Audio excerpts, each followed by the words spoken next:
पहले पेट भरना चाहिए, पहले आकांक्षाएं तो अनंत है, लेकिन फिर भी लिमिटेड एम्बिशंस पूरी होनी चाहिए, नहीं तो आप भजन नहीं कर पाएंगे।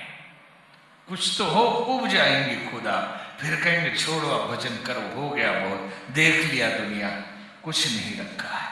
और जिसने नहीं देखा गाड़ी देख के ललचाएगा, काश हमारे पास, महात्मा भी, काश हमारे पास भी ये रोल्स रॉयस होती है, काश हमारे पास भी ये होता वो। तो महात्मा किस लिए बने हैं भाई? सेवा के लिए, सामाजिक कार्यक्रमों के लिए आश्रम बनाए, कार्य करे, बात अलग है, लेकिन यहां भाव की बात हो रही है। या आप कार्य कर रहे हैं तो ऋषियों ने क्या कहा?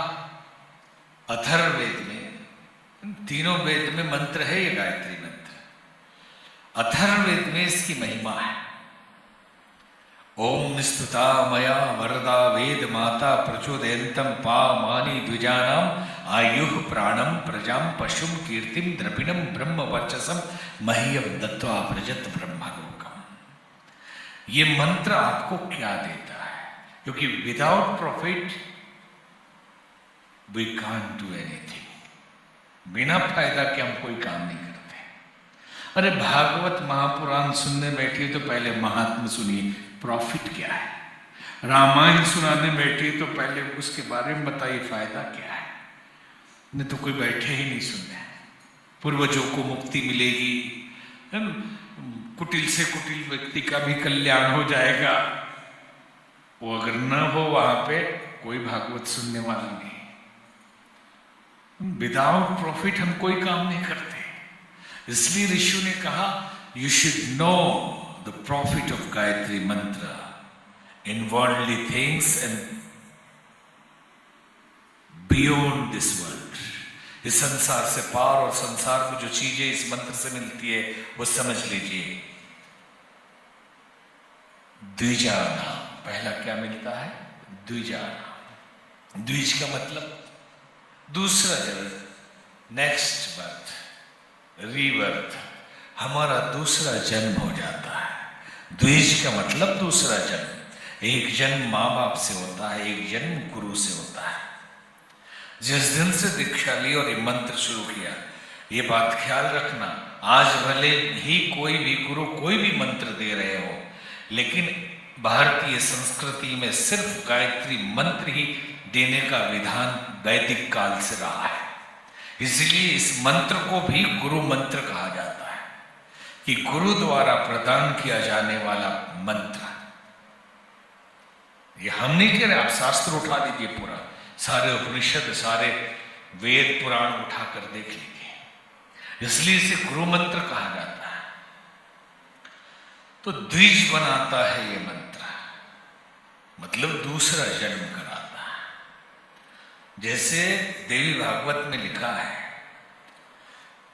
कि एक माला गायत्री मंत्र जपने से 1 दिन के पाप कटते हैं, 3 माला जपने से 9 दिन के पाप कटते हैं, 9 माला जपने से 3 महीने पीछे तक का पाप कटता है। तो ये पाप क्या है? ऐसे विचार जो हमें गलत कर्म करने के लिए विवश कर दे, ये सब पाप है। और ऐसे विचार, ऐसा चिंतन जो हमें श्रेष्ठ पथ पर चलने के लिए विवश कर दे, परिणाम श्रेष्ठ लाए, सब पुण्य है। और गलत विचारों की वो गठरी जो सबकॉन्शियस में जमा हुआ है, उसे क्लीन करता है, धो देती है।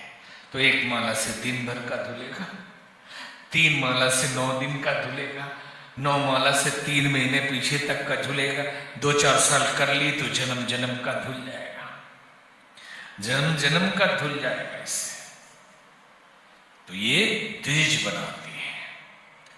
द्विज का मतलब है प्योर हार्टेड पर्सन, जिसका हृदय पवित्र हो, उसी को साधु कहा जाता है, उसी को ब्राह्मण कहा जाता है, उसी को द्विज कहा जाता है। और भारतीय संस्कृति में तो द्विज नहीं है, उनको यज्ञ करने का भी अधिकार नहीं है, उनको दान देने का भी अधिकार नहीं है, पूजा पाठ करने का भी अधिकार नहीं। इसलिए कि गंदे हृदय वाला व्यक्ति है, पूजा का फल नहीं मिलेगा। पहले द्विज बनो, पहले हृदय को पवित्र करो, फिर पूजा पाठ का लाभ मिलेगा। तो ये मंत्र पहले आपके हृदय को पवित्र करता है, दूसरा जन्म दिलाता है। बॉडी वही रहे लेकिन भीतर से सब बदल गया, सब कुछ बदल जाता है। द्विज आयु, उम्र बढ़ती है। आप 1-2 साल गायत्री मंत्र जपिए, हस्तरेखा विज्ञानी को अपने आयु रेखा दिखाइए और 2 साल के बाद दिखाइए। अगर पूरी रेखा बदल न जाए फिर कहना। हमने कम से कम हजारों ऐसे हाथ देखे हैं जिनकी आयु रेखा बहुत छोटी थी और लगातार जपते जपते पूरा बढ़ गया। 65 साल से 80-85 पार कर गया। सारी बीमारी असाध्य थी वो मिट गई और आदमी चैतन्य हो गया। आयु प्राणम, ये प्राण देती है। प्राण क्या है? ये सृष्टि प्राण से बनी है, पूरा है, बाहर भीतर प्राण है। लेकिन इसे हम जीवन तत्व के रूप में देखते हैं कि अगर प्राण घट जाए तो कहते हैं बीमार हो गए, कहते हैं वाइटल पावर कम हो गया, एनर्जी कम हो गई। और अगर प्राण निकल जाए तो कहते हैं मर गए, प्राण ही निकल गया इसका। प्राण निकल गया मतलब मर गया। और प्राण ही प्रभाव है, प्राण ही शक्ति है, प्राण ही संबंध है, प्राण ही सृष्टि का तारतम्य है। और एक ही प्राण सबके अंदर है। अगर इस प्राण को साध लिया जाए तो एक दूसरे के प्राण से एकाकार हो सकते हैं, एक दूसरे के प्राण से आप संबंध स्थापित कर सकते हैं। और हर आदमी संसार में जो कृत्य करता है 99% कर्म हमारे प्रभाव डालने के लिए होते हैं। और एक रोटी में काम चल सकता है, लेकिन बड़े बड़े व्यंजन खाएंगे, देखो भाई हम बड़े आदमी हो, खाना से कोई लेना देना नहीं। 1 डिग्री से काम चल सकती है, 2-4 PhD करेंगे, जानो हम पढ़े लिखे हैं। एक गाड़ी से काम चल सकता है, 2-4 रखना पड़ता है कि प्रभाव पड़े कि बहुत पैसे वाले आदमी। एक घर से काम चल सकता है, 2-4 जगह खरीदना पड़ता है कि जाने लोग प्रभाव। इनसे भी प्रभाव संसार में पड़ता है। माताएं बहनें कितनी बार ब्यूटी पार्लर जाती हैं, 3-3 घंटे खर्च करती है प्रभाव डालने के लिए, सुंदर से सुंदर। अरे जो कुरूप है चलो प्रभाव डालने के लिए वो सौंदर्य साधना करे, लेकिन सुंदर भी 3 घंटे खर्च करते हैं। बुरा नहीं है, करना चाहिए। लेकिन हम आपको एक टिप देते हैं कि जो गायत्री मंत्र जपते हैं, प्राण का प्रभाव इतना होता है कि विदाउट ब्यूटी पार्लर गए आपका सौंदर्य इतना निखरेगा कि सारी दुनिया को चमत्कृत कर देगा। क्योंकि चेहरे से प्राण निकलेगा, आंखों से प्राण निकलेगा, शरीर से प्राण निकलेगा, आपकी वाणी से प्राण निकलेगा। आप बोलेंगे, एक साधु जब बोलता है तो शब्द नहीं जाते, प्राण जाते हैं। समझ में बात भले ही ना आए कि क्या उन्होंने कहा, लेकिन आपके अंदर की कुंडलिनी जागृत होने लगती है। आप किसी साधु के उपदेश में बैठे रहिए 1-2 घंटे, भीतर से हलचल न मच जाए तो फिर कहना लगेगा कुछ हो गया, वो प्राण जा रहा है, उसकी तपस्या की ऊर्जा आपके अंदर जा रही है। गांधी जी जब वकालत करके आए, पहली बार वकालत करने गए, पांव लड़खड़ाने लगे, बोल नहीं पाए, शब्द नहीं निकल रहे थे। जब मंत्र साधना करने लगे गायत्री की, तो चर्चिल कहता था गांधी से आंख मत मिलाना, नहीं तो उसी के हो जाओगे। क्योंकि चुंबक है, प्राण है उसके अंदर, सारा खेल प्राण का है। दुनिया में प्रभाव आपके प्राण का होता है। एक प्राणवान व्यक्ति कहीं भी खड़ा हो जाए तो सबके प्राण को पी जाएगा।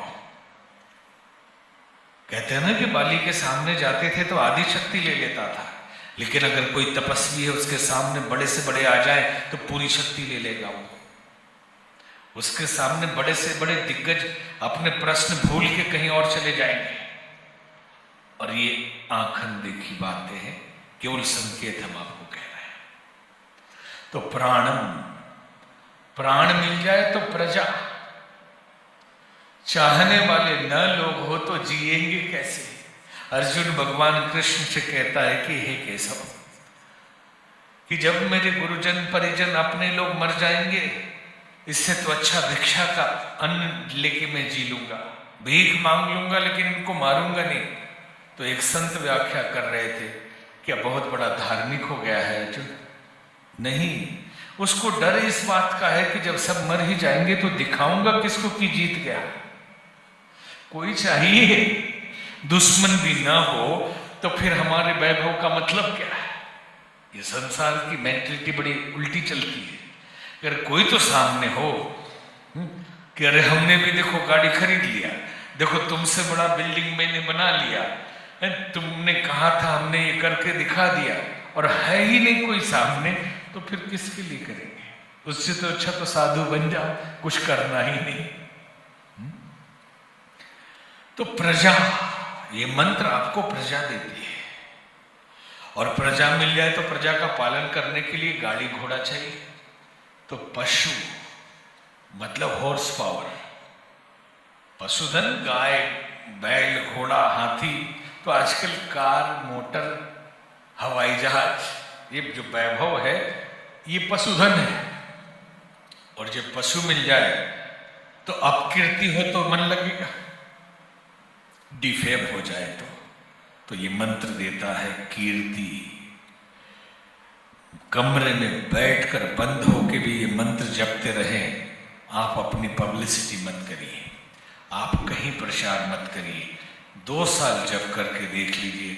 अगर आप जिस कोठरी में बैठे हैं वहां भीड़ न लग जाए, अगर आके वहीं न गिरने लगे लोग, आपकी कीर्ति को कोई दबा नहीं सकता। विश्वामित्र, वशिष्ठ, अगस्त, जितने मुनि हुए, या स्वामी विवेकानंद, महर्षि दयानंद, सबने इसको किया और उनकी कीर्ति को कोई दबा सकता है? आज संतों के अंदर भी तेज क्यों नहीं है? क्योंकि इस मूल तत्व का अभाव दिखा है। और आज भी जो संत हैं ऐसे तपस्वी, उनकी वाणी और उनका तेज देखिए, उनका कर्तृत्व, उनका चरित्र देखिए, सारी दुनिया को हिला सकते हैं।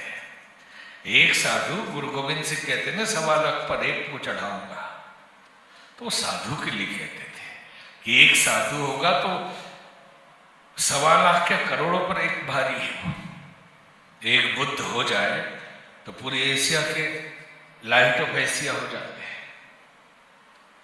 तपस्या के बिना गली गली में कपड़े गेरुआ पहन के घूमते रहिए, कुछ नहीं होने वाला।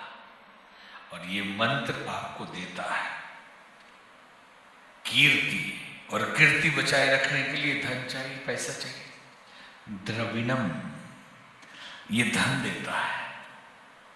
किधर से आएगा ये मतलब नहीं है कि साधु थोड़े बिजनेस करता है। जिस रास्ते से भी आए, आपके पास धन की कमी नहीं होगी, आएगा, कहीं ना कहीं से आएगा। द्रविणम आ जाए तो कोई भाईगिरी का डर लगता है, कोई रंगदारी टैक्स मांगने लगे इसका डर लगता है, कोई बच्चे को किडनैप न कर ले इसका डर लगता है, कहीं इनकम टैक्स का छापा न पड़ जाए इसका डर लगता है। तो वेद कहता है ब्रह्म वर्चसम, आपका आत्मबल इतना बढ़ जाएगा कि दुनिया आपको डरा नहीं सकती, आप ही डरा देंगे। और ये संसार की चीजें मिल गई तो कहते हैं मह्यम दत्वा व्रजत ब्रह्मलोकम, ब्रह्मलोक सीधे जाएंगे, स्वर्ग नहीं। कई लोग कहते हैं कि आप ऐसी साधना करिए, हमारी संस्था से जुड़िए तो स्वर्ग मिलेगा, और जो जाते संस्था की सेवा करेंगे उनको अधिकारी बनाया जाएगा, और कम करेंगे उनको चपरासी बनाया जाएगा। ये कैसी विडंबना है। और हमारे ही संस्कृति के लोग इन विचारों में बह जाते हैं। हमारे यहाँ तो स्वर्ग को तुच्छ माना जाता है। हमारे गुरुदेव कहा करते थे कि ब्रह्मचारी जी स्वर्ग जाना चाहेंगे उस जमाने में। तो पूछा स्वर्ग क्या होता है? अरे स्वर्ग में और धरती में ज्यादा फर्क नहीं, यहाँ पे red label, black label, whisky, wine, beer क्या क्या मिलता है ये जानकार लोग बता सकते हैं, है? वहां पे सोमरस मिलता है, नाम का फर्क है, चीज वही है। और उन्होंने नाम लेके बोला था, हम तो संकोच भी करते, उन्होंने कहा यहाँ पामेला मिलती है। उस जमाने में कोई पामेला बोर्ड से महामहिला होगी, तो उन्होंने कहा कि यहाँ पामेला मिलती है, वहां उर्वशी और मेनका मिलती है, फर्क क्या है? यहाँ लहसुन प्याज नहीं खाएंगे, यहाँ बाहर का खाना नहीं खाएंगे, किस लिए? कि स्वर्ग में जाके दारू पिए। बाकी मान्यताओं पर कटाक्ष हम नहीं कर रहे हैं, लेकिन सिर्फ एक पॉइंट पर कि स्वर्ग हम देना चाहते हैं। हमारे ऋषि मुनि कहते हैं कि लात मारो स्वर्ग को, सीधे ब्रह्मलोक की प्राप्ति करिए। स्वर्ग तो एक भोग का स्थान है, जहां पूंजी इकट्ठा की, पुण्य की, और गए और खर्च करके आ गए। गीता में भगवान कृष्ण कहते हैं स्वर्ग के देवता धरती पर मनुष्य बनने के लिए तड़पते हैं। पुण्य की पूंजी खत्म हो जाती है, हमने कमा लिया पैसा, क्रेडिट कार्ड भर लिया, नौकरी छोड़ दी। अरे नौकरी करते रहते तो खर्च भी करो तो आने का स्रोत तो बना हुआ है। नौकरी छोड़ के शॉपिंग मॉल में गए, खूब उड़ाया पैसा और खत्म हो गया, और फिर जॉब मिल ही नहीं रही है। मनुष्य जीवन छोड़ के स्वर्ग चले गए, कमाना बंद हो गया और सारा खर्च कर दिया। तो स्वर्ग नहीं, ब्रह्मलोक ये मंत्र दिलाता है, सबसे ऊपर आपको पहुंचाता है। तो ये 7 द्विजानाम आयुः प्राणम प्रजाम पशुम कीर्तिम द्रविणम ब्रह्म वर्चसम मह्यम दत्वा